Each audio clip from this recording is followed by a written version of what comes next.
After preemptively jumping into the nether, I returned quickly to the overworld to do some trading with villagers because I had realized maybe I don't need to enchant all my gear. I mean, I kind of have the most broken thing in the game for enchants, which is villagers, right next to me.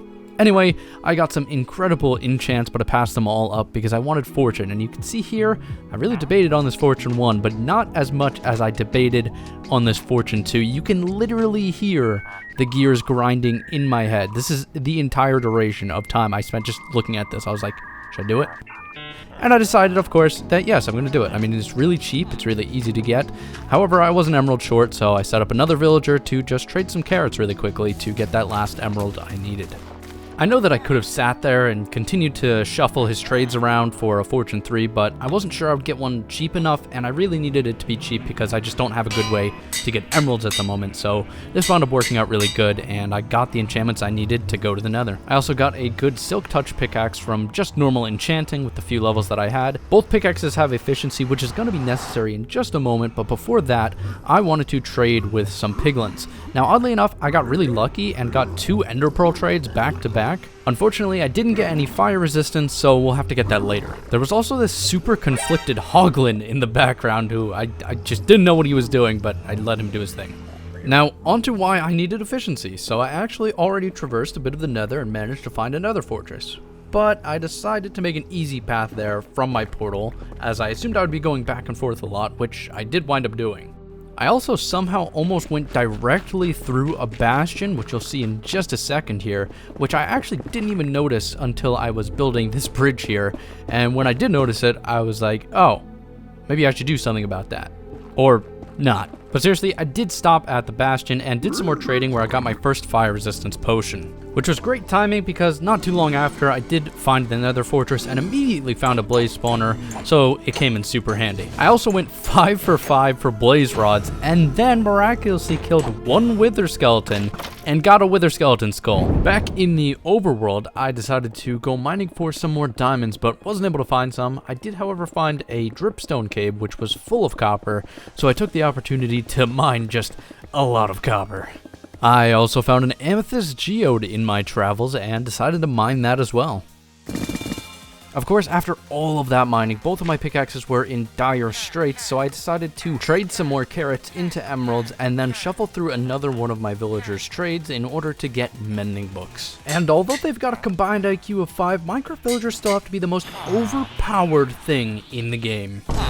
My armor was breaking, so I made a new set and enchanted it since that was easier to do than grinding for villager trades. I also enchanted some of my tools, and if you're wondering where I got all this experience from, apparently copper is a great source of experience.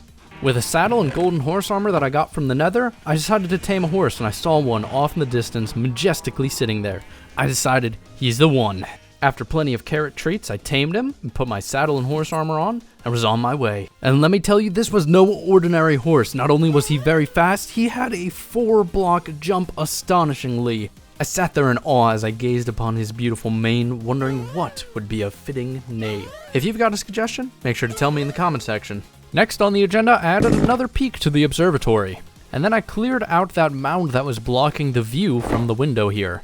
And finally, I actually added an entrance to the observatory I'm sure you'll be happy to hear. On to the real meat and potatoes of this episode, I started cleaning up the side of the mountain that I constantly have to climb to get up to the village and the observatory. Of course, starting with just some footpaths to make it much easier to actually get up the side of the mountain, but also adding plenty of flat areas where I'm going to turn them into wheat fields.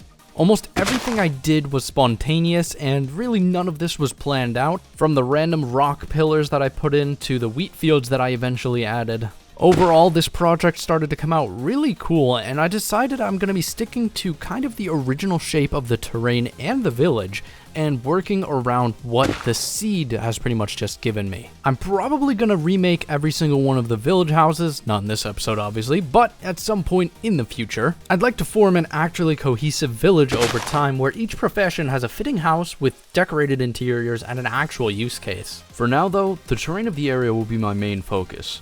Although I had no plans jumping into this build, I still had rules that I set for myself. 1. Have multiple paths up and down the side of the mountain connecting all the houses and farms efficiently.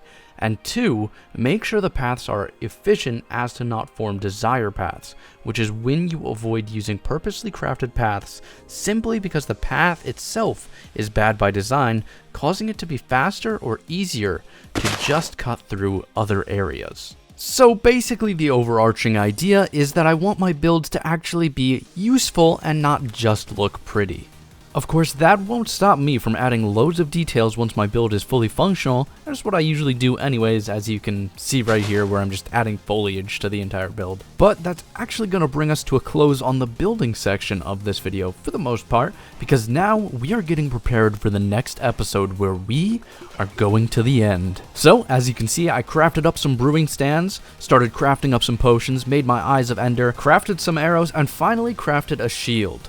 The last thing I wanted was actually slow falling potions, which would be no easy task apparently. The first night I accidentally got Bad Omen, which if you know my base, that's kind of problematic because my entire base is a village. So I had to sneak my way around the village edge and eventually get to my cows and get rid of the Bad Omen effect.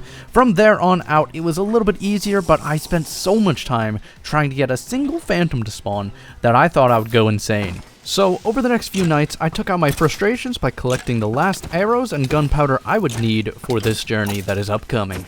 And let me tell you, I slayed plenty of mobs, far more than I needed to, but I was having very bad luck with the phantoms, not to mention that since I slept all of the time I had to wait 2 nights before there was even a chance of them spawning, but eventually I crafted up my rockets with my tons of gunpowder that I acquired, and during the days I managed to work on the village a little bit more, just adding some stone to the sides of mountains to make it more realistic, and as well as touching up the foliage on the sides of mountains where I just hadn't really gotten to previously. And can we just appreciate my foliage placement technique? I literally just fall down the cliffside placing leaves, and that's the shape that I go with. Finally, the time had come and phantoms were spawning. But I have to say, my luck was quite abhorrent. Even though I got good spawns on the first night where they were able to spawn, I got 0 phantom membrane drops. Now mind you, I only need a single membrane, so that was pretty painful.